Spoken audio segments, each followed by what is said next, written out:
Salawat dan salam semoga senantiasa tercurahkan kepada junjungan kita Nabi Agung Muhammad sallallahu alaihi wasallam, kepada keluarganya, sahabatnya, serta umatnya yang setia mengikuti tuntunannya hingga akhir nanti. Para hadirin dan hadirat sekalian, dan juga segenap pendengar serta pemirsa rahimani wa rahimakumullah. Alhamdulillah, pada kesempatan yang berbahagia kali ini kita bisa kembali melanjutkan kajian kita fikih pendidikan anak. Hari ini memasuki serial nomor 177, mengangkat tema kelembutan dan panggilan kasih sayang kepada anak. Kenapa kita mengangkat tema kelembutan? Karena belakangan ini kita menyaksikan begitu banyak kekerasan. Kita menyaksikan begitu banyak sikap-sikap kasar. Yang menyedihkannya adalah manakala kekerasan itu pelakunya adalah anak-anak di bawah umur.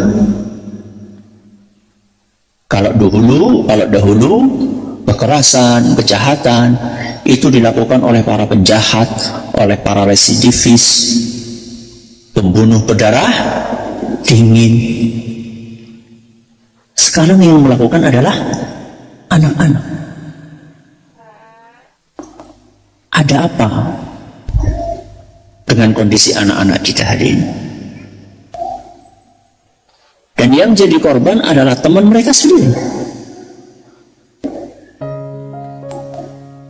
Mereka bukan hanya sekedar membuli, ya, bukan hanya sekedar melakukan perundungan, itu kekerasan juga, tapi kekerasan yang sifatnya psikis, ya, menghina, merendahkan, mengolok-olok, itu kan kekerasan juga, tapi kekerasan yang menyasar hati, psikis, perasaan. Jadi bukan hanya kekerasan yang sifatnya psikis, tapi juga kekerasan yang sifatnya apa? Fisik. Jadi bukan hanya mengejek, tapi sampai level memukuli, menendang, sampai korbannya itu tidak berdaya. Sudah tidak berdaya, masih diapain? Masih dipukuli, masih ditendang. Parahnya, peristiwa kejahatan itu mereka apakan? Mereka videokan sambil tertawa-tertawa. Sudah sekeras itukah hati anak-anak kita? Melihat darah berceceran, melihat rintihan, kesakitan, kok enggak nopo? Kok enggak tersentuh, kok enggak merasa kasihan? Ini gimana ini anak-anak kita ini?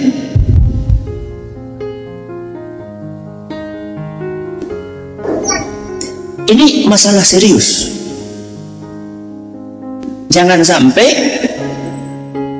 masalah serius ini hanya hangat-hangat kukuh. Rame sebentar terus habis itu sepi. Ini harus jadi perhatian serius. Buat siapa? Satu, buat para orang tua. Dua, buat para pendidik, para guru, ya, para ustadz, para ustazah.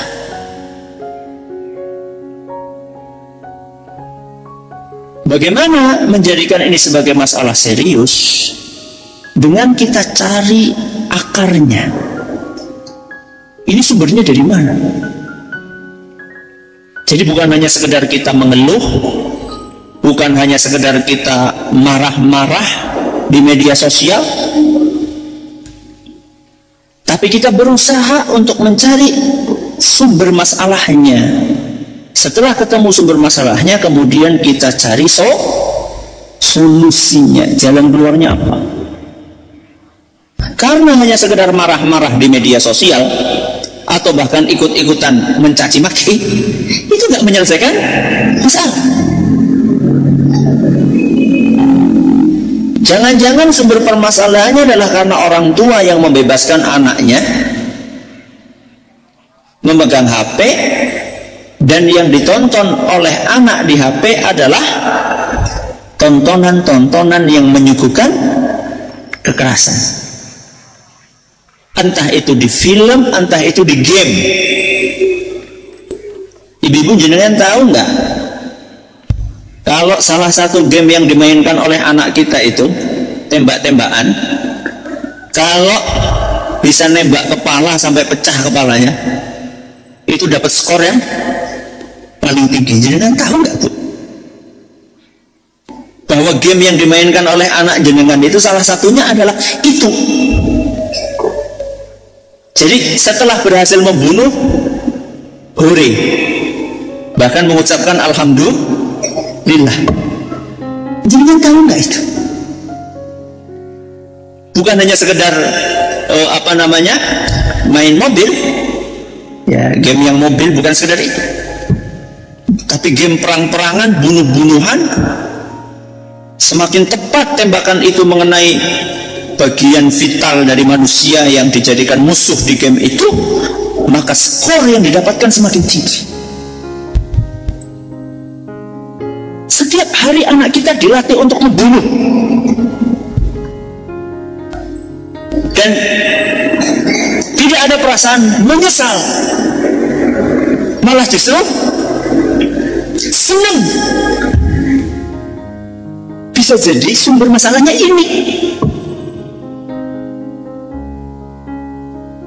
Orang yang bikin game itu, emang mereka nggak punya misi? Apa misi mereka cuma nyari duit aja? Nggak cuma nyari duit. Ya, itu salah satu misi utama mereka, nyari duit sebanyak-banyaknya. Tapi sangat mungkin salah satu misi mereka adalah merusak generasi kita, merusak anak-anak kita. Maka waspadalah. Perlu dipahami jamaah rahimani wa rahimakumullah, bahwa Allah subhanahu wa ta'ala itu sudah memberi kita modal. Memberi apa, Bu? Modal. Modal yang membantu kita agar anak kita menjadi baik. Itu sudah dikasih modal sama Allah. Jadi kita itu ketika berupaya mendidik anak kita, itu bukan kosongan, bukan. Tapi sama Allah subhanahu wa ta'ala kita dikasih modal. Kemudian dikasih tips, dikasih trik, dikasih cara. Jadi gak cukup hanya sekedar dikasih cara, tapi dikasih modal sama Allah. Modal itulah yang diistilahkan dengan fitrah. Dalam hadis yang sahih yang sering kita dengar, kullu mauludin yuladu 'alal fitrah. Setiap bayi terlahir itu pasti sudah ditanamkan apa? Fitrah di dalam benak bayi tersebut. Salah satu fitrah itu ada beberapa macam. Salah satu fitrah bawaan bayi itu adalah menyukai kelembutan, membenci kekasaran. Itu fitrah. Jadi aslinya seluruh bayi yang terlahir itu senang dilembuti, gak senang dikasari. Percaya enggak? Percaya enggak? Apa yang gak kudu dadi bayi desit? Kalau jenengan nggak percaya, coba eksperimen. Coba eksperimen. Jenengan melakukan percobaan. Bayinya jenengan, apa putune jenengan, apa bayinya tanggane. Saat bayi itu sudah bisa melihat, sudah bisa melihat, sudah bisa, matanya sudah bisa menyaksikan. Coba jenengan pasang dua raut muka. Yang pertama adalah tampang senyum, yang kedua tampang apa? Serem. Tampang senyum ya dari mesem gitu ya. Yang kedua tampak serem ya dipendiliki, ya dipelototi sambil dia apa? Sambil keningnya apa? Berkerut. Nah. Apa responnya bayi? Kalau disenyumi pripun? Ikut senyum. Kalau dipelototi pripun? Nangis, nangis. Kalau nangis berarti seneng apa susah? Susah. Padahal saya tanya sama jenengan, ibu-ibu, ketika jenengan sedang hamil, ketika jenengan sedang mengandung putrane jenengan atau putrinya jenengan, apa jenengan ngajari anaknya? Le, nek ana wong mesem, melu mesem. Nek ana wong mendelik, nangis. Saya tanya, jenengan ngajari enggak? Ngajari betul? Berarti apa itu? Itu namanya bawaan. Gawan bayi. Gawan bayi itu yang nanem di dalam jiwa anak kita sinten? Allah. Itulah fitrah.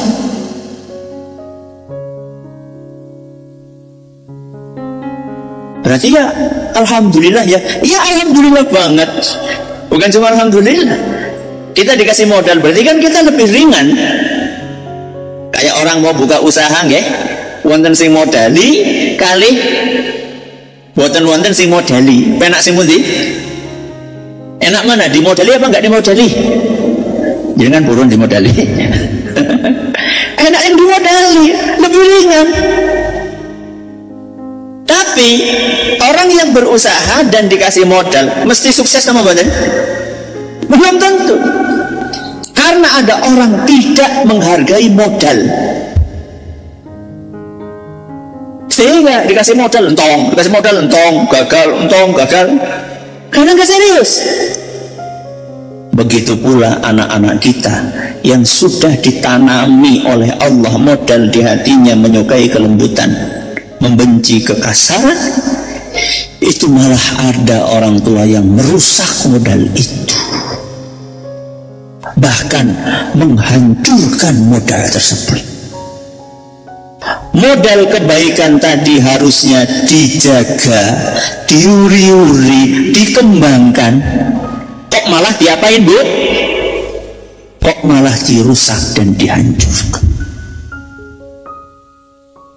Berarti anak-anak yang bully temannya, yang ngasari yang ngasari temannya, yang ngeroyok temannya, itu mungkin nggak masalahnya itu dari orang tuanya? Mungkin atau tidak? Sangat mungkin. Jadi jangan cuma nyalahkan HP, mungkin saja sumbernya dari siapa? Orang tua. Ada nggak anak mukuli temannya karena ngelihat bapaknya mukuli ibunya? Ada nggak? Ada. Kade, RT. Kekerasan dalam rumah tangga. Ada nggak anak yang kasar ngomongnya, kotor kata-katanya, itu karena nyontoh orang tuanya yang sering kasar dan kotor omongannya? Wonten membuktikan banyak. Orang tua yang seperti itu sejatinya dia telah merusak modal yang Allah berikan kepada dia. Terus bagaimana Ustaz? Solusinya? Solusinya adalah jenengan perbaiki diri. Itu solusinya. Sing biasa ngomong kasar berarti nopo? Diperbaiki supaya omongannya jadi halus. Yang suka bentak-bentak berarti diperbaiki. Ngomongnya yang buatan bentak-bentak berarti apa? Yang halus. Intonasinya ora usah dhuwur-dhuwur. Nuwun sewu, wong bocah ora budek ora kok. Anak kita itu nggak tuli, alhamdulillah. Kenapa mesti teriak-teriak? Kenapa mesti bengak-bengok? Kenapa sih? Kemudian anak kita juga bukan di ujung lapangan sana kan? Anak kita di samping kita itu teriak itu kalau apa? Orangnya jauh, atau deket tapi budek. Sekarang anak kita tuli enggak, jauh juga enggak. Anak itu ada di hadapan kita. Dan mana kebenarannya? Kenapa kita teriak-teriak? Yang diajak ngomong orang yang ada di hadapan kita, kok tetangga satu RT dengar semua apa Ki? Ini kenapa ini? Ya. Contoh suri teladan kita, sehingga Nabi Muhammad sallallahu alaihi wasallam, Rasulullah sallallahu alaihi wasallam itu disenangi sama orang tua apa anak kecil? Orang tua atau anak kecil? Semuanya senang sama Rasulullah SAW. Enggak pandang usia, semua nyaman kalau dekat sama Rasul sallallahu alaihi wasallam. Mau anak-anak, mau pemuda, mau orang tua, mau kakek-kakek, semuanya senang sama Rasul SAW. Bahkan nuwun sewu, sampai orang yang kurang waras, bayangkan, orang yang stres itu saja nyaman ketika dekat sama Nabi sallallahu alaihi wasallam. Bukan hanya manusia, hewan. Bukan hanya hewan, kayu. Bayangkan, apa Bu? Kayu. Pernah kejadian Rasul SAW itu mimbarnya diganti. Apa? Mimbarnya diganti. Mimbar yang biasa buat apa? Buat khutbah dari kayu. Mimbar yang lama diganti dengan mimbar yang baru. Apa yang terjadi Bu? Apa yang terjadi? Lagi pada sholat, lagi pada hadir pengajian, ada suara nangis, ada suara tangisan.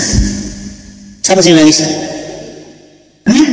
Mimbar yang lama, mimbar yang lama nangis. Sama Nabi SAW dia apa? Dilus-lus, mandek. Bayangkan ya. Saking nyamannya mimbar itu dipakai oleh Nabi SAW, ketika nggak dipakai lagi nangis mimbar itu. Maka suri teladan kita adalah sinten? Nabi kita Muhammad sallallahu alaihi wasallam. Mari kita lihat contohnya. Jadi kalau kita mau membawakan contohnya banyak sekali, bukan banyak banyak sekali. Bagaimana kelembutan Nabi SAW kepada anak-anak, bagaimana Nabi SAW memanggil anak-anak dengan panggilan-panggilan yang enak, boten sengak. Panggilannya itu nyaman, mendinginkan hati, tidak bikin panas. Nih contohnya nih saya bawakan hadis riwayat Bukhari dan Muslim dari seorang sahabat Nabi SAW namanya Umar bin Abi Salamah. Sinten Bu? Umar bin Abi Salamah. Saya singkat jadi Umar ya. Saya singkat jadi Umar. Jadi kalau saya sekarang ngomong Umar itu maksudnya sinten? Umar bin Abi Salamah, bukan Umar bin Khattab ya. Namanya Umar itu nggak cuma satu, banyak yang namanya Umar. Yang kita maksud di sini Umar bin Abi Salamah. Beliau bercerita, "Kuntu ghulaman fi hajri atau hijri Rasulullah sallallahu alaihi wasallam." Saat aku kecil, aku pernah dirawat oleh Rasulullah sallallahu alaihi wasallam. Berarti Umar lagi cerita tentang masa kecilnya. Karena dirawat oleh Rasulullah SAW, ya biasa masuk rumah, biasa. Dirawat sama Nabi SAW, ya masuk rumahnya Rasulullah SAW. Wa kanat yadi tatishu fis sahfah. Dan ketika lagi makan bersama, ketika lagi makan bareng, kata Umar, tanganku bergerak kemana-mana di nampan, alias piknik. Sing piknik apa nih? Tangan. Jadi kalau mereka Rasulullah SAW dan para sahabat itu kalau makan itu kan satu nampan. Ya, satu nampan bareng-bareng, berdua, bertiga, berempat. Dan itu yang bikin berkah. Kalau kita nopo? Kalau kita nopo? Wis dewek-dewek, waktune beda-beda. Ramane jam semene, anaknya jam semene, biungnya jam semene. Kayak siapa? Hah? Kayak Nyong apa kayak jenengan? Makanya nggak berkah, kurang terus, orang garuk-garuk, nggak selera. Karena makanya sendiri. Rasul SAW makanya bareng-bareng. Salah satunya adalah Umar di situ. Ya biasalah makan pakai, kalau kita di Indonesia kan ya ada nasi, ada lauk, ada sayur gitu ya. Kalau di sana ya bukan nasi, kan makanan pokoknya kan bukan nasi, ya gandum ya, gandum terus dibikin adonan atau bikin apa, ada lauknya. Nah biasanya kalau makan bareng-bareng itu sudah ada misalnya lauknya ini gitu. Ya kadang-kadang sih barengan juga. Cuman Umar ini tangannya, caranya dia seleketan. Jadi mengdi-mengdi, utuh jatahnya di jiot gitu. Jadi wis entong jatah dawak terus apa? Jukut ngene tanggane gitu. Itu baik apa jelek? Baik apa jelek? Ya jelek. Maka Rasulullah SAW melihat perilaku yang jelek ini, Rasulullah SAW menegur Umar, tidak dibiarkan. Ingat, kesalahan walaupun kecil jangan dibiarkan. Ada sebagian orang tua melihat anaknya minum pakai tangan kiri, atau lihat anaknya minum sambil berdiri. Ketika ada yang negur, apa komentarnya? Jor, asih, cilik. Ketika buang air sembarangan, jor, asih, cilik. Malah kadang-kadang kebelet bisa nongol ngisor wit kelapa kayak nggak pupuk sisan.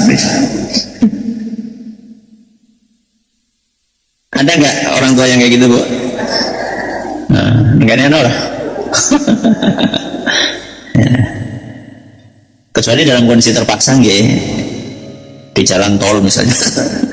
Jalan tol bocah bisa bang, wis kebelet nunggu rest area bisa bubar jalan.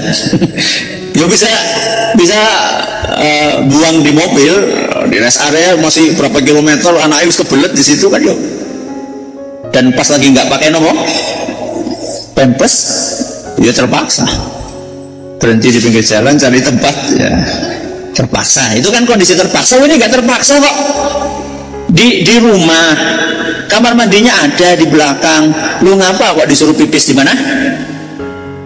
Di bawah pohon mangga di depan rumah. Kenapa? Jadi Rasulullah SAW melihat Umar melakukan kesalahan, tidak dibiarkan, tapi dinopokan, ditegur. Tapi Bu, Pak, para hadirin, para hadirat, para pemirsa, para pendengar, Rasulullah SAW itu negurnya dengan kelembutan. Jadi bukan ekstrim kanan, bukan ekstrim kiri. Ekstrim kiri itu yang membiarkan anak pola sekarepe dengan alasan masih kecil, ekstrim kiri. Bukan pula ekstrim kanan yang menegur setiap kesalahan anak tapi dengan cara yang kasar. Enggak, Nabi bukan ekstrim kanan, bukan ekstrim kiri. Nabi SAW itu sikapnya pertengahan. Ada kesalahan ditegur tapi negurnya dengan cara yang halus, dengan cara yang lembut. Lihat bagaimana cara Nabi SAW menegur. Faqala li Rasulullah SAW, maka Rasulullah SAW bersabda, ya ghulam, ya ghulam. Kalau terjemahan aslinya yuk, wahai anak muda, wahai anak muda. Nek terjemahan simple yo, nak, ya terjemahan simple, nak. Kalau orang Jawa apa? Le. Kalau perempuan, do. Ya. diawali dengan panggilan kasih sayang. Bayangkan jenengan, perilaku anak seperti itu, apalagi kalau ada tamu, ngisin-ngisin akan apa mboten? Saya tanya sama jenengan, ada tamu nih lagi makan bareng-bareng, anak jenengan ikut makan tangannya seleketan, ngisin-ngisin akan apa mboten? Memalukan. Tapi Rasulullah SAW tetap bisa mengontrol emosinya dengan cara memanggil anak ini dengan panggilan kasih sayang. Nggak ada nada marah, nggak ada nada menghakimi. Bocah ngisi-ngisi makan, langsung tangannya diapa? Ditamplek, ya, pukul. Aja ngisi, mau mana? Nggak ada seperti itu, ibu-ibu, bapak-bapak yang kami hormati. Ya. Diawali dengan panggilan yang enak. Rendu, anakku, ya. Terus apa kata Rasulullah SAW? Samillah. Beliau menyampaikan 3 nasihat. Samillah itu bacalah bismillah. Wakul biyaminika, makanlah dengan tangan kanan. 2. Wakul mimma yalika, ambillah makanan yang terdekat denganmu. Berapa nasihat, Bu?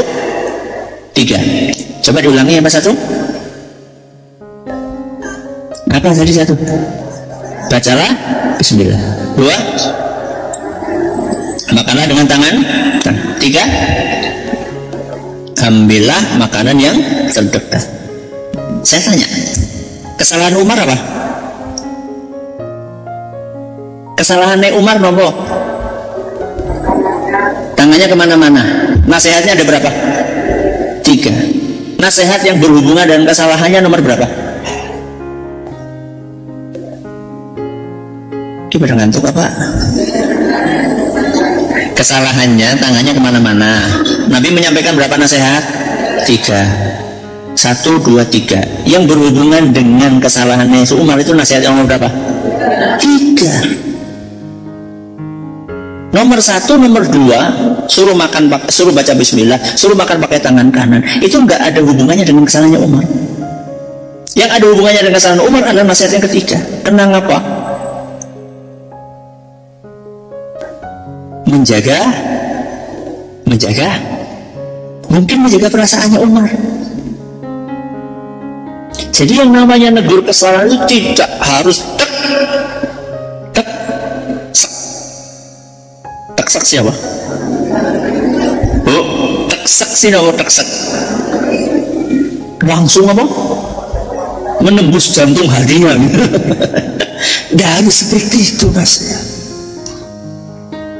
Perlu namanya prolog. Ya, prolog siapa? Pendahuluan. Menyiapkan suasana hatinya si anak. Jadi etika menyampaikan nasihat itu bukan cuma kepada pejabat, bukan cuma kepada orang-orang besar, tapi juga kepada anak sendiri pun ada etikanya.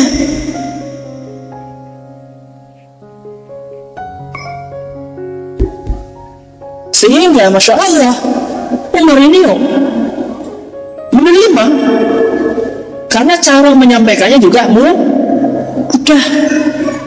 Coba jangan perhatikan 3 nasihat itu. Gampang dipahami nggak, Bu? Bacalah bismillah. Bisa dipahami ya? Makanlah pakai tangan kanan. Terus apa yang ketiga? Ambil makanan terdekat. Gampang kan, bukan? Gampang banget. Itulah cara memberikan nasihat.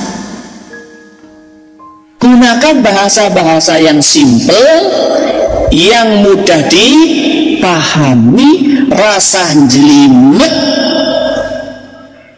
ya.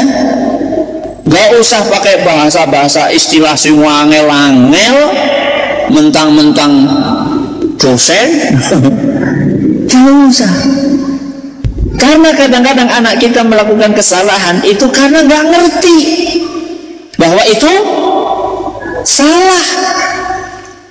Kita merasa sudah menegur, kita merasa sudah menasehati, kita merasa sudah memberi masukan, tapi ternyata anak kita nggak paham apa yang disampaikan. Mungkin karena nasihatnya terlalu panjang, terlalu lebar, sampai anak nggak ngerti intinya di mana. Saking saking panjangnya. Atau karena bahasanya terlalu tinggi, wong ngomong karo bocah TK kok kayak ngomong karo mahasiswa. Wong bicara sama anak TK kok seperti ngomong bicara sama mahasiswa. Ya enggak bisa. Ya. Coba lihat nasihat Nabi, sangat simple, hanya dalam satu baris. Coba, samillah, wa qul biyaminika, wa qul mimma yalik. Satu baris, bahkan cuma setengah baris. Makanya, apa efeknya? Jangan lihat dampaknya apa bagi Umar. Fama zalat tilka ni'mati ba'du. Semenjak saya ditegur oleh Rasul Sallallahu Alaihi Wasallam hari itu, sejak itu sampai aku mati, aku selalu praktekkan adab-adab yang diajarkan oleh Rasul SAW setiap aku makan. Kados putrane jenengan nggih Bu nggih. Alhamdulillah. Kayak anakku karo anak jenengan nggih. Sepisan dinasehati langsung membekas dan dipakai seumur hidup. Dahsyat apa mboten niku, Bu? Dahsyat niku. Anak-anak daerah kan jajal kepriwe? Diomongi ping opang kamping, berkali-kali dinasehati kayak nggak masuk sama sekali. Kenapa? Kok bisa seperti itu efek nasihat Rasulullah SAW? Ya pertama jelas dengan kehendak Allah, itu pasti. Tapi yang harus kita perhatikan adalah lihat cara Kanjeng Nabi SAW menyampaikan nasihat. Perhatikan caranya, ditiru. Mudah-mudahan kalau kita niru cara Rasulullah SAW memberi nasihat, mudah-mudahan efeknya juga seperti itu. Mudah-mudahan. Jadi inilah materi kita hari ini, mudah-mudahan bermanfaat. Tinggal berapa menit? 10, silakan. Baik, terima kasih jazakallahu khairan. Kami bacakan pertanyaan yang telah masuk. Bismillah. Assalamualaikum Ustaz. Waalaikumsalam warahmatullahi wabarakatuh. Ustaz, Afwan izin bertanya, doa untuk anak yang menyeluruh kebaikannya apa ya? Minta ini Ustaz, redaksi doa yang menyeluruh untuk kebaikan anak. Doa-doa yang ada dalam Al-Quran. Doa-doa yang ada dalam Al-Quran. Jadi kaidahnya gini ya, Bapak Ibu yang kami hormati. Doa yang paling jos niku napa? Paling mandi, paling manjur, paling top niku doa teng Al-Quran kali hadis Rasulullah SAW. Niku sampun paling top nih. Kalau doa bikinan manusia biasa itu tetap sebagus apapun, tetap gak ada apa-apanya dibandingkan doa yang diajarkan langsung oleh sinten? Allah Subhanahu wa Ta'ala dan oleh Rasulullah SAW. Maka sinau. Apa Bu? Sinau. Alhamdulillah kan kita kan pengajiannya selang-seling ya. Hari ini pendidikan anak, pekan depan apa? Fikih doa dan zikir, kan kata situ kan? Ya, itu tujuannya supaya kita tahu doa-doa zikir-zikir yang diajarkan di dalam Al-Quran dan hadis Nabi SAW seperti apa. Apa doanya? Banyak. Salah satunya yang paling pendek adalah Rabbi habli minas solihin. Itu yang paling pendek nih. Apa? Rabbi habli minas solihin. Artinya, wahai Rabbku, karuniakanlah kepadaku keturunan yang solih. Mau laki-laki mau perempuan ya solih, kalau perempuan ya solihah. Solih itu sudah mencakup semuanya, sudah mencakup semua. Ini doa yang paling pendek. Yang enggak panjang, Rabbana hablana min azwajina wa dzurriyyatina qurrata a'yun waj'alna lil muttaqina imama. Agak panjang. Rabbana wahai Rabb kami, hablana karuniakanlah kepada kami min azwajina pasangan. Kalau yang doa ibu-ibu berarti pasangannya suaminya. Kalau yang doa bapak-bapak berarti pasangannya istrinya. Ya Allah karuniakanlah kepada kami pasangan wa dzurriyyatina dan keturunan.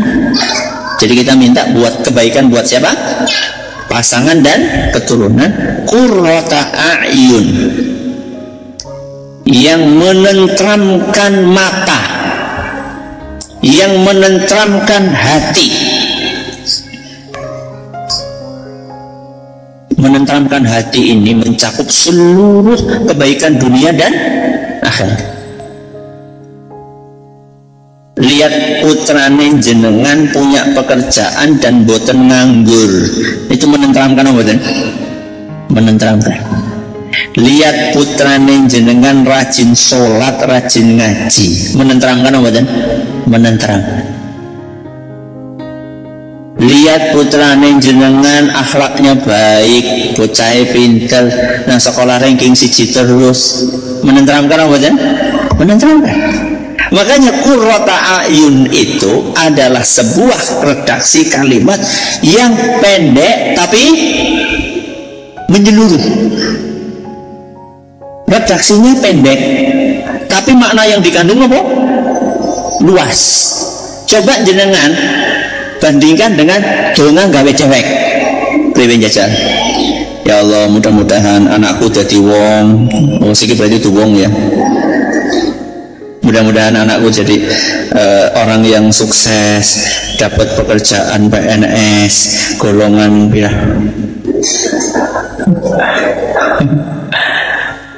Kemudian jangan jauh-jauh apanya? Penempatannya. Itu baru ngomongin pekerjaan ya. Ya. Habis itu ngomongin ya Allah mudah-mudahan cepet nikah, duwe mantu sing sugih, sing ganteng, sing ayu, sing mapan, wis duwe omah, duwe mobil, sawah amba. Itu kita baru ngomongin urusan dunia nggih. Itu belum ngomongin urusan akhiratnya. Mudah-mudahan anak saya rajin sholat, rajin ngaji, rajin puasa, berbakti kepada orang tua, baik kepada tetangga. Bu, kesel banget bu. Itu semua bisa digantikan dengan apa bu? Qurrata a'yun. Dan itu bukan cuma anak, suami istri pun sama, kan azwajina.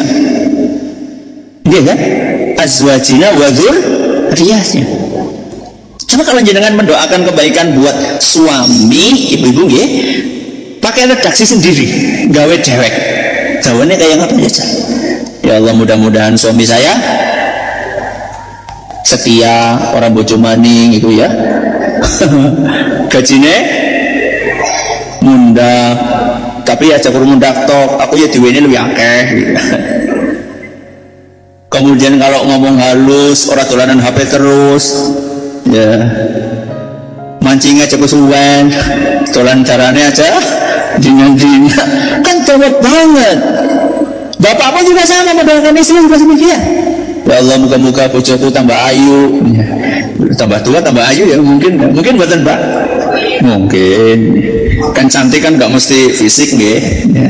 Mudah-mudahan istri saya tambah cantik, tambah pintar masak, tambah sering adus,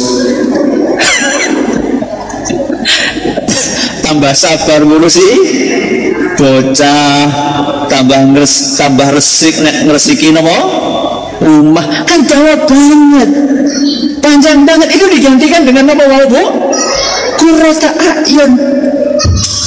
Makanya saya tuh heran, aneh bin ajaib, ana wong ngapalaken donga Jawa bukan dari Al-Quran, dari hadis Nabi SAW, bikinan manusia biasa. Ditanya, itu doa yang di Quran hadis, malah nggak apal. Itu aneh bin ajaib terus terang. Kok bisa wahyu Quran hadis itu wahyu nggih? Wahyu. Kok bisa wahyu itu kalah dengan apa? Bikinan manusia biasa. Kok bisa gitu? Tapi kan ini bikinan wali, setinggi-tingginya wali itu nggak akan bisa mengalahkan Rasulullah SAW. Apalagi wali itu kan makhluk. Kita menghormati wali, tapi kecintaan kita kepada Allah dan Rasulnya harus lebih tinggi. Ya. Waj'alna lil muttaqina imama, dan jadikanlah kami panutan. Imama, kenapa? Panutan. Jadi imamah itu nggak selalu identik dengan imam sholat. Lu anaknya dayak waton, imamah pripun jajal. Apa kita minta aku sebudina donga imamah dan yang bocahku ora jadi imam boleh waton jadi imam. Pengennya nang masjid kan nih. Ini nggak bisa. Imamah di sini artinya apa? Panutan. Panutan sini apa? Panutan apa? Contoh buat siapa? Lil muttaqina. Waja'alna lil muttaqina. Contoh bagi orang-orang yang bertakwa. Berarti contoh baik atau contoh jelek? Contoh baik. Jadikanlah anakku orang yang bisa mewarnai, bukan orang yang diwarnai. Ini ya Bapak Ibu, ini baru sekarang ini alhamdulillah ini saya dikasih apa namanya, dikasih ilmu sama Allah barusan aja. Jadi kita kan sering, ya Allah nanti anak saya ini kalau mondok atau kalau keluar kota belajarnya atau tempat kerjanya di luar kota, jangan-jangan nanti terpengaruh sama apa? Lingkungannya. Anak saya dari kecil dididik supaya tidak korupsi.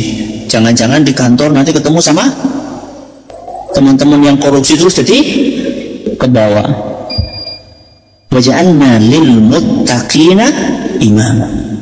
Ya Allah, jadikanlah kami, pasangan kami, keturunan kami panutan bagi orang yang bertakwa. Kita minta supaya anak kita bukan terpengaruh dengan teman-teman buruknya, tapi nopo?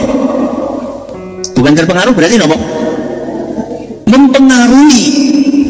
Imamah jadi petunjuk, jadi teladan, jadi panutan. Itu yang kita minta semua. Jadi doa tadi Bu, Bapak, para pendengar itu dahsyat. Doa tadi itu dahsyat. Ya.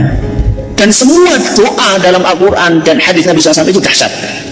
Semuanya. Kandungannya, redaksinya. Maka jangan pernah bosan untuk belajar. Habis ya. Terima kasih atas perhatiannya, atas segala kurangannya. Kita akhiri dengan doa kafaratul majelis. Subhanakallahumma wa bihamdika asyhadu an la ilaha illa anta astaghfiruka wa atubu ilaik. Assalamualaikum warahmatullahi wabarakatuh.